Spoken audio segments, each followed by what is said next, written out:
Well, in Luke 24, we find two disciples who are leaving the house of the Lord. They're leaving Jerusalem and they're headed back to their own hometown of Emmaus. Only this time, the road they're walking is not one of victory and joy, it is one of fear and despair.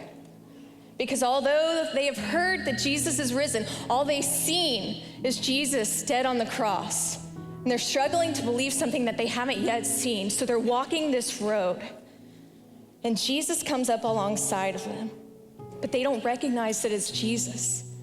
Jesus invites them to process this road they're walking on of confusion and frustration.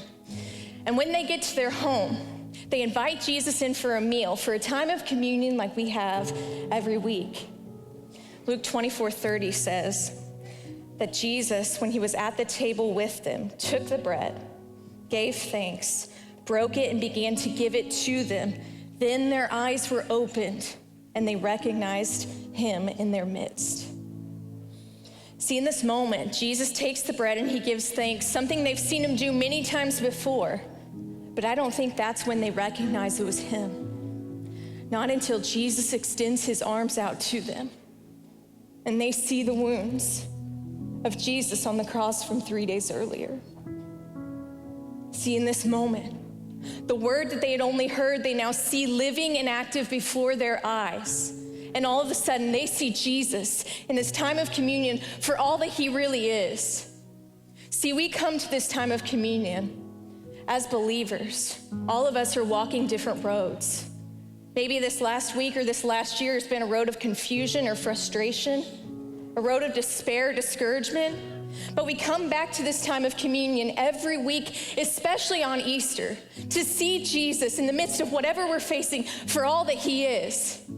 Jesus, his body was lifted up on the cross so that grace might fall down on us. We see his wounds who have become our healing. We see his body laid in a tomb. But 3 days later, the stone was rolled away and Jesus has risen. Jesus has risen. And the most beautiful thing of all, we rise with him. This is what we do when we take communion. We take the bread representing his body broken, the juice representing his blood poured out. And we, in the midst of whatever we face, see Jesus again for all that he is. Because he lives, we can face tomorrow.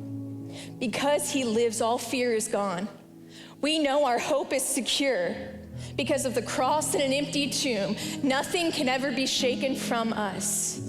As you take communion this morning on this Easter Sunday, Jesus reaches his arms out to you in the midst of whatever you face, and invites you to once again see him for all that he is.